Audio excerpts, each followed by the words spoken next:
Bismillahirrahmanirrahim. Marilah bersama-sama mengenali juadah negeri Kelantan. Air muka yang manis, air tangan orang Kelantan umpama pelaris yang melonjakkan namanya serata alam. Pengunjung tempatan dan pelancong luar negara suka berkunjung kemari berulang kali kerana terpikat dengan sikap ramah mesra, mek dan awet Kelantan, serta terpesona menjamu selera dengan beraneka juadah yang lazat, berkhasiat dan unik serta menarik. Terasa bagaikan bertemasya di surga dunia. Kerajaan Negeri Kelantan berbesar hati mempersilakan semua peminat juadah tradisi negeri Cik Siti Wang Kembang menikmati sajian istimewa kami dengan kupasan tersendiri yang dipercayai belum pernah dibongkar lagi kerana eksplorasi kita menyentuh aspek asal-usul, nama, resipi bermula, falsafah dan pengajaran di sebalik pembuatannya. Saksikan, pasti tuan-tuan terkesima. Ketupak-ketupak tape beke cek mek tenge wo hulu dilepak akok gape tahi kicik wo gomoko nek ba one seng rupa putih saku.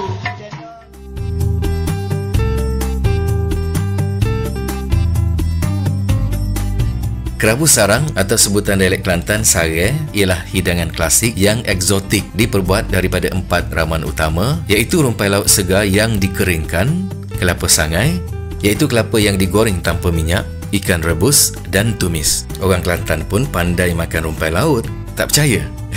Dah lama sebenarnya orang Kelantan tahu rumpai laut daripada spesies Gracilaria atau dikenali sebagai alga merah, spirulina dari kumpulan alga hijau dan alga perang memang berkhasiat tinggi, kaya dengan mineral dan vitamin A, C, E, K, omega 3, folat, zinc, natrium, kalsium dan magnesium. Khasiat inilah menjadi inti kisah penciptaan juadah istimewa tetamu diraja yang kaya dengan falsafah. Agak menarik untuk kita tahu rahsia di sebalik kerabu sare. Bersumberkan cerita lisan zaman berzaman, resipi kerabu sare ialah ciptaan Puteri Urduja kepada tetamu istimewanya. Siapa tetamu Puteri Urduja? Tetamu itu berasal dari tanah Arab, seorang qadhi yang alim dan mahir hukum hakam Islam. Beliau dikenali dengan panggilan Syamsuddin Battuttah mengikut slenga Kelantanis. Sejak berusia 21 tahun, Ibnu Battuttah gemar berlayar ke serata benua hinggalah sampai ke Kilu Kerai yang kini dikenali sebagai Kuala Kerai. Sesampai di ibu kota kerajaan Tawalisi, pada mulanya Syamsuddin Battuttah enggan menemui Puteri Urduja. Ketika itu puteri sedang meraihkan majlis diraja yang meriah dan hebat. Ibnu Battuttah sebenarnya ragu dengan keimanan puteri, sedangkan Tuan Puteri sudah mendapat firasat tentang kemusykilan tamunya itu. Baginda pun awal-awal lagi meminta laksmananya mencari tumbuhan yang banyak tumbuh di laut dan kawasan pantai berbatu di sekitar negara Talawisi sebagai menu khas untuk kadi tersebut. Kebijaksanaan baginda terserlah apabila sengaja memilih rumpai laut yang mampu melindungi saraf otak daripada nyanyuk, tidak makruh bagi pengamal mazhab Maliki dan tidak perlu disembelih. Penyediaan resipi ciptaan diraja ini bermula dengan rumpai ataupun sare mestilah dicuci sehingga betul-betul bersih berulang kali menggunakan limau nipis dan tepung gandum untuk menghilangkan bau hanyir. Kemudian direndam semalaman. Semua amalan turun-temurun ini diwarisi oleh anak cucu sebagai tanda menghormati amalan Puteri Kelantan Purba yang bijaksana dan sangat beradab.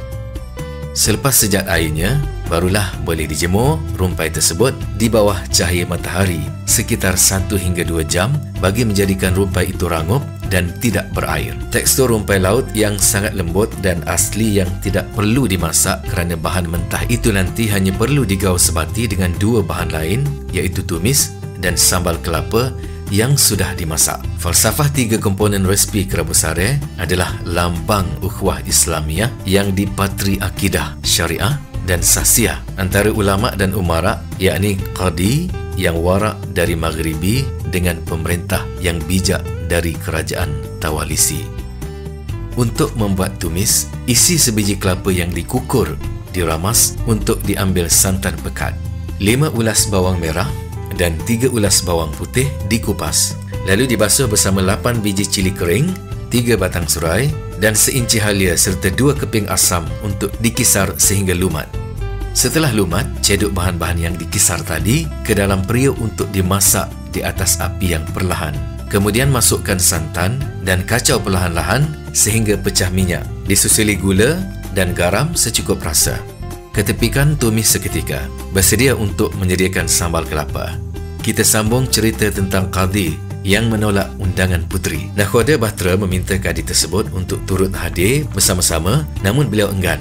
Baginya, puteri bongsu Sultan Abdullah, pemerintah kerajaan Tawalisi itu bukan seakidah dengannya dan dia tidak boleh memakan makanan hidangan mereka. Apabila semua tetamu memenuhi balai jamuan, puteri yang berfirasat tinggi lagi bijaksana itu mendapat ilham ada seorang lagi yang tidak hadir. Lalu baginda bertanya kepada Nakhoda selaku ketua rombongan. Nakhoda memberitahu lelaki tersebut ialah seorang Qadhi. Beliau tidak boleh memakan makanan penduduk di sini. Sebaik sahaja mendengar jawapan Nakhoda, Puteri Urduja tersenyum penuh makna dan bertitah agar memanggil Qadhi itu kemari. Baginda memberi jaminan agar tidak khawatir tentang makanan, kerana baginda telah mempersiapkan satu juadah istimewa yang tidak perlu diragui kesuciannya. Para pengawal puteri pun datang bersama-sama dengan rakan Nakhoda kepada Qadhi yang bermazhab Maliki dan mengajak agar memenuhi jemputan Tuan Puteri. Insiden ini selari dengan tulisan Sa'ad Syukri 1971 yang mengatakan dalam abad ke-17, Ibnu Battuta, seorang pengembara Arab, telah singgah di satu tempat yang bernama Kilukrai, iaitu Kuala Krai di Ulu Kelantan sekarang, dan bertemu dengan seorang raja perempuan yang bernama Urduja, baginda rupawan yang gagah perkasa dan beragama Islam. Bahtera pengembara itu berlabuh di pelabuhan Kilukrai dalam pelayaran pulang ke kota Mekah antara tahun 1345 hingga 1347 setelah mengunjungi China dan singgah di kawasan timur laut Semenanjung, lalu ditakdirkan bertemu dengan seorang raja perempuan yang berkebolehan bertutur dalam bahasa Turki bergelar Puteri Urduja.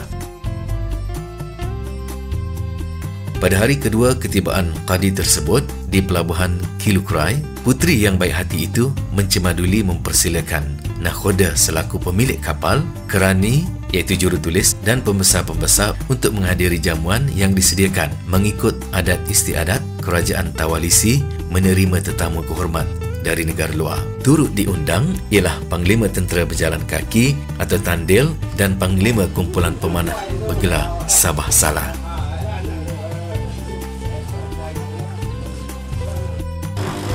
Buat sehari ni, pertama kena basuh cuci. Sampai itu dini. Mak cik buat. Kalau itu dah keruh, mak cik tak sudah, tak sedar lah kena basuh cuci. Lepas tu, basuh cuci tu, jemur sebentar.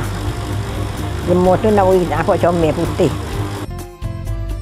Kemuncak cerita di plot umpama enaknya bahan-bahan untuk pembuatan sambal kelapa yang menambah kelazatan kerabu sare dengan menggunakan neka ataupun dulang kecil berbunga berisi kelapa parut yang disangai hingga garing keperangan. Warna putih isi kelapa mempamerkan fitrah kelahiran manusia yang suci bersih. Manakala rona perang umpama tuana tanah itu lambang kesamarataan taraf manusia di sisi Allah Subhanahu Wa Taala, kecuali atas peningkatan iman yang disimbolikkan dengan keharuman daripada aroma kelapa sangai itu. Masukkan kelapa sangai ke dalam lesung dan tumbuk bersama 5 ekor ikan selayang panggang bersama 6 ulas bawang merah, 15 biji lada hitam, 3 batang serai serta manisan dan garam secukup rasa.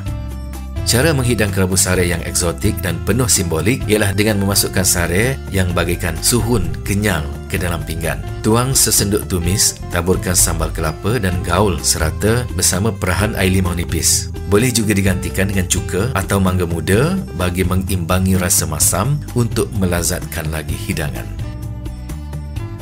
Terpesonalah tamu istimewa diraja dari Maghribi melihat juadah yang sangat unik, berkhasiat dan lazat ciptaan Puteri Urduja yang Islamik. Kemudian Puteri Urduja memberikan sare kering yang boleh bertahan selama 15 bulan sebagai bekalan pelayaran sahabat barunya. Semakin bertambah kagumlah qadi itu apabila mendapat tahu serat di dalam rumpai laut juga dapat melambatkan proses pengosongan perut dan akan membantunya berasa kenyang lebih lama.